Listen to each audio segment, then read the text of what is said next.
네, 안녕하십니까. 오늘은 7월 12일 수요일, 연중제 14주간 수요일입니다.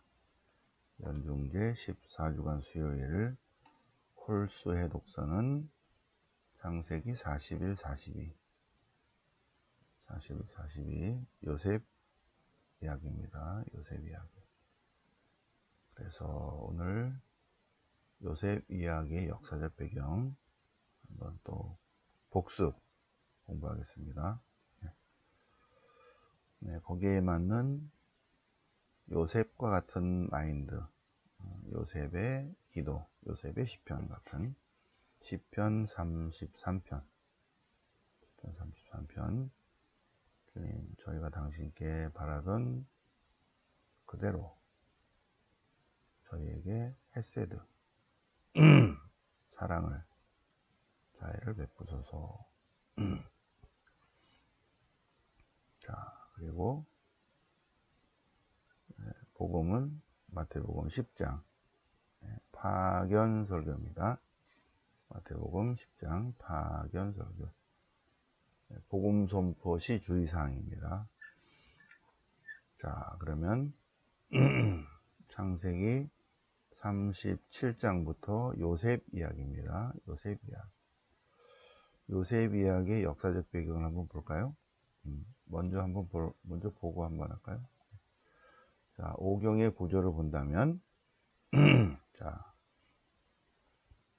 오경이라기보다는 구경이죠, 구경. 일단은 우리 성경에 모세오경이 되어 있으니까 토라 오경의 역사적 배경을 보면 마이너스 750년경에 엘리야, 엘리사, 호세의 영향을 받은 북왕국의 개혁가들이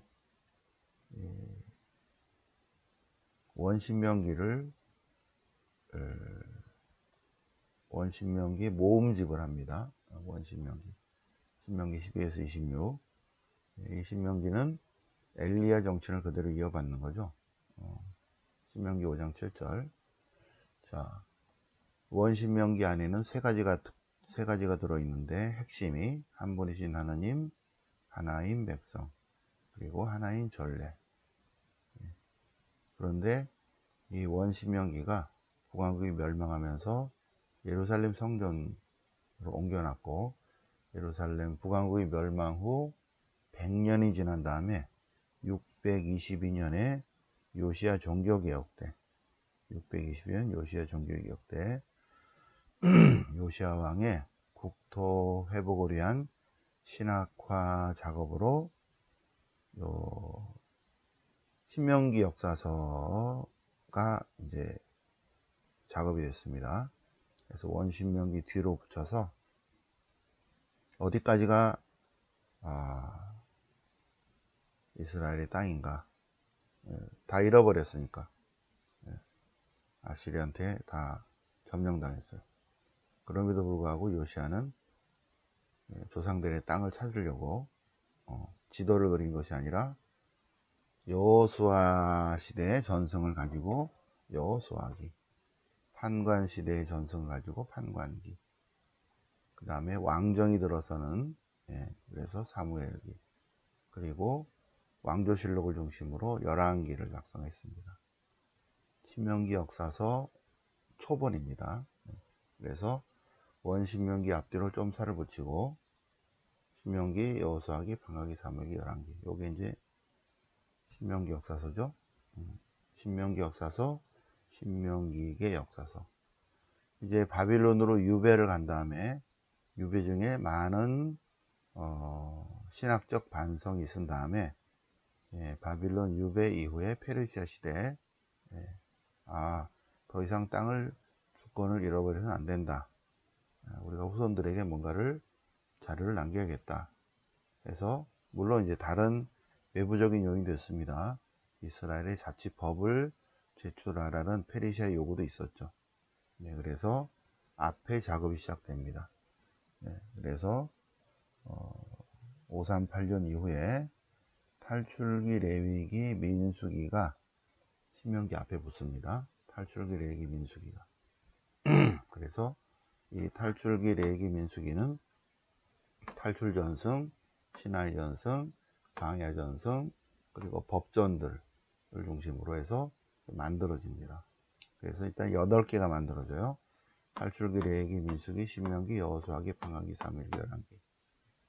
그러다가 우리들은 출애굽의 하느님을 잘 아는데 이거를 읽는 페르시아 사람들은, 페르시아 공중인 사람들은 갑자기 하느님이 당신 백성을 이끌어냈다, 그러면 잘 못 알아들으니까 출애굽의 하느님에 대한 보충 설명이 필요하다 라고 생각이 된 거죠. 네. 그래서 요 앞에 부분을 최종적으로 붙이게 됩니다. 네. 그래서 1장부터 11장은 기원사, 12장부터 50장까지는 성조들의 역사, 성조들의 스토리. 그래서 요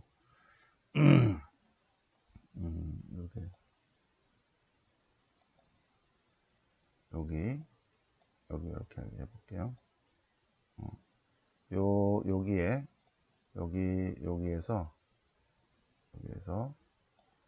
기원사, 성조사가 나중에 마이너스 한 500년에서 400년 사이에 이제 붙는데, 물론 있는 사실입니다. 1장부터 11장 그 사이에는 제2 이사야서의 정신이 들어가 있죠. 그죠? 창조에 관한 이야기. 그리고 여러 스토리가 들어갑니다. 홍수에 관한 이야기도 들어가고, 그리고 12에서 50 요 사이에 이미 전승적으로 내려온 이미 있는 역사예요. 그냥 이거는 꾸며낸 얘기가 아니라 아브라함 이야기, 이삭의 전승, 또 제일 큰 야곱 부족들의 전해진 여러 가지 스토리들이 있는데, 이것을 이어서 이 구경의 저자가, 신명기 신학자들이 아브라함 이야기, 이삭 이야기, 야곱 이야기를 이렇게 연결하면서 하나의 스토리를 만들어 갔죠. 그럴 때 디아스포라 유다인들이 우리들의 스토리도 하나 넣었으면 좋겠다. 그래서 오케이.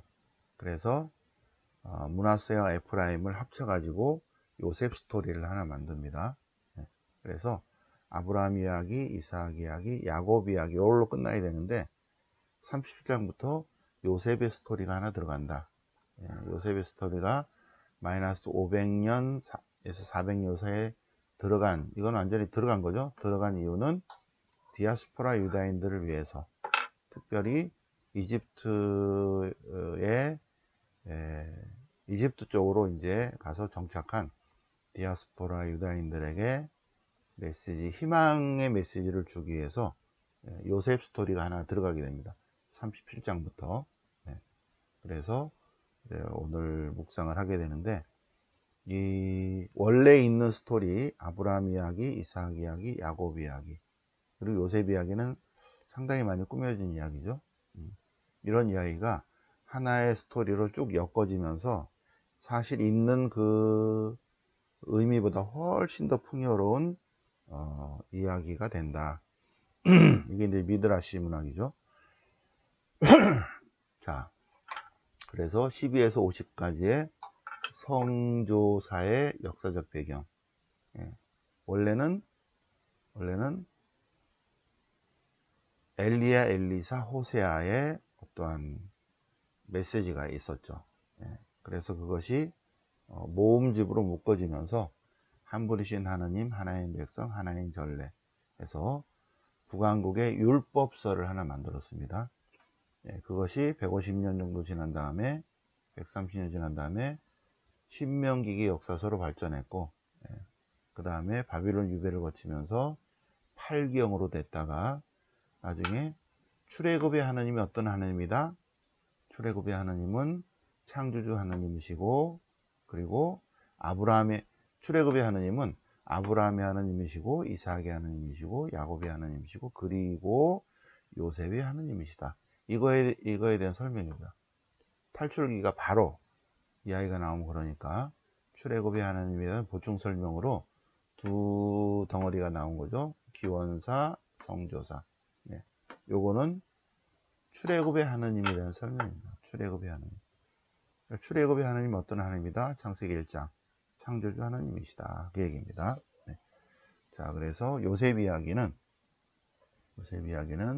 많이 이렇게 스토리들이 모아졌는데 실제 사건보다 훨씬 더 풍요로운 메시지를 준다. 그래서 일단은 요셉이 야곱의 아들로 이제 요셉이 나옵니다. 요셉이 나중에 에프라임 므낫세로 두 개로 갈리죠. 요셉은 형들과 함께는 이제 근데 요셉이 라헬의 아들로 지금 이제 편집되어 있죠. 요셉이 라헬의 아들인데 라헬을 사랑하기 때문에 아버지가 야곱이 요셉을 특별히 다른 형제보다 요셉을 더 사랑하는 걸 보고 다른 형제들이 미워했다. 또 꿈 때문에 또 미워했다. 꿈인데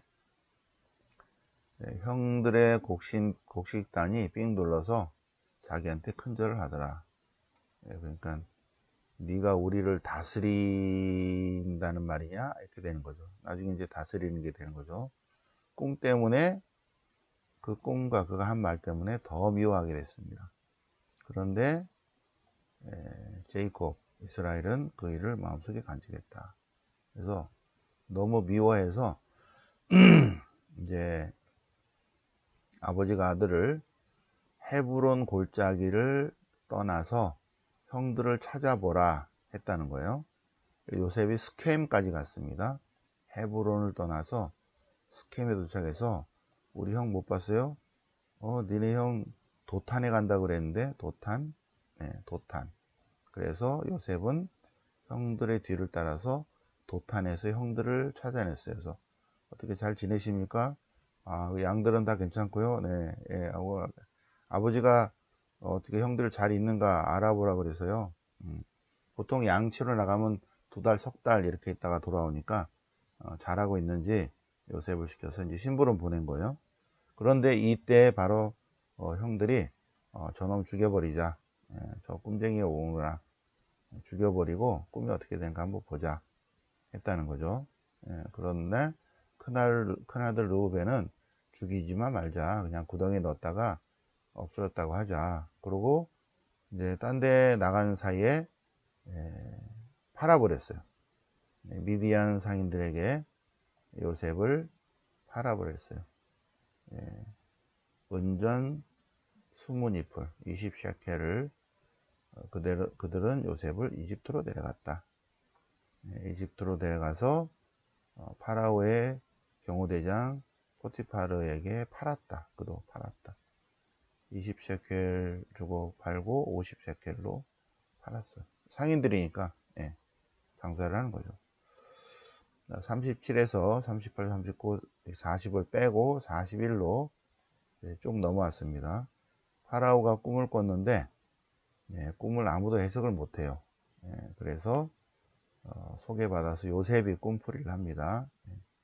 파라오가 요셉에게 내가 꿈을 꿨는데 너 꿈 얘기 듣기만 하면 다 푼다며. 저는 할 수 없는데 하느님이 해주셔요. 요셉이. 그래 그러면 내 꿈이 어떤 건가를 한번 봐라. 했더니 딱 듣고 요셉이 그 꿈은 하나님께서 앞으로 어떻게 할 건지 미리 알려주신 것입니다. 풍년이 들고 흉년이 들 건데 미리 준비하라는 것입니다. 양식을 준비하라는 것입니다. 7년 동안 풍년이 들고 7년 동안 기근이 들 텐데 나라를 위해서 양식을 준비해야 됩니다. 그래야 이 나라가 안 망합니다. 이거 좋다. 네가 해라. 네가 해라. 그래서 파라오는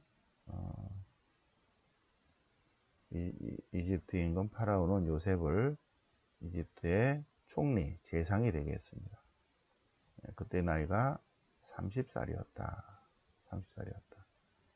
풍년이 든 7년 동안 그 땅의 모든 곡식을 이집트 정부에서 다 사들였어요. 다 사들였어요. 엄청난 곡식을 샀죠. 그리고 나중에 이제 기근이 들었을 때 그것을 팔아요. 예. 그래서 흉년이 들기 전에 요셉이 두 아들이 낳는데, 그래서 에프라임과 므낫세다. 큰 아들이 므낫세, 작은 아들이 에프라임인데, 에프라임 지파가 나중에 더 커져요. 북왕국의 또 다른 이름이 에프라임입니다. 예. 그래서 시로 에프라임 전쟁이, 그 에프라임이 이 에프라임이에요. 예. 자, 스토리가, 원래 12지파가 이렇게 있었는데, 므낫세 에프라임이 있는데, 요걸 한번 묶으면서 요셉이라는 요셉이라는 인물로 해서 요셉이 아들로 이렇게 내려가도록 굉장히 잘 짰죠, 그죠? 자, 오늘 독서입니다. 오늘 독서. 흉년이 시작되었다. 그래서 요셉이 말한 대로 7년 동안 기근이 시작되어서 온 땅에 기근이 퍼지자 요셉이 곡식 창고를 열고 이집트인들에게 곡식을 팔았다. 팔고 그 돈으로 다 땅을 사서 파라오에게 또 했다. 그러니까 왕은 총리 하나 시켜놨더니 자기 땅이 점점 이제 늘어가는 거야. 그래서 온 땅이 다 왕의 땅이 돼. 어쨌든 그래서 요셉에게 곡식을 사러 전 세계가 다 몰려들었다. 온 세상에 기근이 심하였기 때문이다. 이 이스라엘에도 이제 양식이 다 떨어졌죠. 야곱이 아들들에게, 야, 거기는 밀이 있댄다, 가서 이집트에 사와라, 곡식 좀 사와라. 굶어 죽을 수 없지 않은가. 그래서 베냐민만 빼고 이제 아들들을 다 보냈다. 요셉이 이제 그 나라의 통치자였는데, 요셉이 형들이 와서 얼굴을 땅에 대죠. 감히 세상에를 쳐다보지 못하죠. 그러니까 요셉은 형들을 알아봤죠. 요셉이 형들을 알아봤습니다. 그래서 요셉은 형들에서 꾼 꿈을 생각하고, 너니 염탐꾼이지, 이 땅의 약한 곳을 살펴보러 온 자다. 아닙니다. 그렇다. 아니다. 그래서 요셉이 오케이. 그러면 니네 한번 시험해 봐야 되겠다. 너네 가족 몇 명이야? 몇 명인데요? 한 명 어디 갔어? 한 명은 뭐 죽었어요. 막내 하나 있는데 아직 안 왔어요. 그래서 니네 막내를 데리고 와. 한 거죠. 막내를 데려오라. 일단은 다 감옥에 가뒀습니다. 사흘 동안 다 감옥에 가둔 다음에 한 명만 빼고 니네 다 풀어줄 테니까 한 사람만 감옥에 남아있고 나머지는 굶고 있는 식구들을 위해서 곡식을 가져가라. 그 다음에 곡식을 먼저 가져가는데 막내를 나에게 데려오라. 막내를 나에게 데려오라. 그러면 얘도 풀어주고 다 하겠다. 그래서 이제 그들 가운데 시메온만 감옥에 가두고 나머지는 다 보내면서 그들의 포대에 밀을 가득 채우고 밀 자루 밑에 돈도 다 넣었습니다. 다시 돈도 돌려줬어요. 그리고 집에 도착해 보니까 돈이 그대로 들어있거든. 아니, 이걸 어떻게 해야 되나? 니네 돈 훔쳐갔지? 이제 이렇게 되는 거죠. 그래서 아버지한테 이제 쭉 얘기합니다. 그래서 막내를 데려오는데요. 막내를 데려오는 조건으로 일단 우리가 풀려나서 곡식을 받았습니다. 그러니까는 아버지가, 아니, 요셉도 없어지고 시메온도 지금 감옥에 갔고 베냐민마저 데려간단 말이야. 안 된다 하고 이제 울고 있는 그런 내용까지입니다. 그리고 내일은 이제 아버지와 아들이 만나는 스토리고, 그래서 나중에 몇백 년 지난 다음에 출애굽을 하게 된다. 그런 스토리입니다. 말씀드렸듯이 이 성경 안에 있는 여러 가지 스토리, 설화들은 실제 사건보다 훨씬 더 풍요로운 의미를 지닌다. 이스라엘의 학자들은, 신학자들은 그러한 미드라시 문학 성서의 한 구절을 풍요롭게 이야기로 만들어서 교훈을 주려고 하는 그런 게 크다. 아브라함 이야기, 이삭 이야기, 야곱 이야기, 성도들의 역사, 다음에 네 번째로 붙인 요셉 이야기는 디아스포라 유대인들에게 보낸 희망의 메시지. 비록 외국에 갔더라도 하나님께 충실하면 복을 받는다 라는 신명기 신학이 깔려 있다 하는 것입니다. 어쨌든 출애굽의 하나님에 대한 보충 설명이다. 그것이 오늘 했고, 그러니까 이제 지도가 뭐지, 지도. 부엘셰바가 있고 헤브론이 있고 마므레 여기 있죠. 헤브론에서 이제 아버지가 요셉을 보내죠. 보내서 헤브론에서 아버지가 요셉을 보내서 형들을 찾아봐라 그랬더니 스켐까지 갔어요. 스켐에 가서 물어보니까 야, 니네 형들 도탄에 간다고 그랬다서 도탄이 여기다는 거야. 도탄. 꽤 멀죠, 그죠? 꽤 멀어요. 며칠 걸리죠. 근데 보통 양떼를 몰고 나가면 풀 찾아가니까 이렇게 한 달 3개월 정도 뺑 돌다가 오는 거죠. 그래서 한 달, 두 달 이렇게 되니까 야, 니네 형들 잘 있는지 한번 일단 빵이라도 좀 들고 가서 형들을 찾아보고 소식을 아버지한테 알려라. 예, 알았습니다. 그리고 요셉이 이제 가는 거예요. 자, 요셉. 자, 헤브론에서 일단 파란색으로 가겠습니다. 헤브론에서 요셉 이렇게 떠납니다. 이렇게 떠나서 예루살렘, 예리코, 스켐으로 가서 스켐에 가서 물어보니까 도탄이란다. 도탄까지 갔어요. 형들, 형 잘 있었어? 아버지가 안부 묻던데 해서 이놈 봐라 해가지고 미디안 상인에게 팔아가지고 미디안 상인이 이집트 가서 장사하니까 이렇게 해서 여기까지 끌려갔다. 미디안의 상인은 이렇게 왔죠, 그죠? 이렇게. 그래서 끌려갔다. 끌려갔다 이겁니다. 그 다음에 내일은 다시 이제 아버지가 이렇게 식구들과 함께 아들을 만나러 가는 지도를 또 보시겠습니다. 자, 그러면 다 됐죠? 시편 33편 요셉 같은 사람들, 요셉 같은 의인들아 주님 안에서 환호하여라. 요셉 의인들아 올곧은 이들아가 주님 말씀 안에 사는 이들아 공정과 정의를 실천하는 이들아 주님의 사랑을 바라는 이들아 주님을 경외하는 이들아 주님을 두려워하는 이들아 주님을 하느님으로 모시는 이들아 주님의 노미나시오 소유로 선택받은 이들아 주님을 경외하는 이들아 주님의 헤세드를 바라는 이들아 주님을 찬미하라. 주님을 찬미하라. 의인들아 올곧은이들아 주님을 찬미하라. 찬양하라. 요셉과 같은 이들아 주님을 찬미하라. 주님께 감사 찬미 드리라. 그분이야말로 이런 분이시다. 하느님의 전능하심과 손길, 섭리. 자, 시편 33편 보셨습니다. 시편 33편. 자, 복음은 마태복음 10장인데 마태복음 5, 6, 7장은 산상설교, 마태복음 10장은 파견설교, 마태복음 13장은 비유설교, 마태복음 18장은 공동체설교, 마태복음 24, 25는 심판설교. 5개의 설교예요. 5개 설교. 마태복음 사가는 율법 학자라고 그랬죠.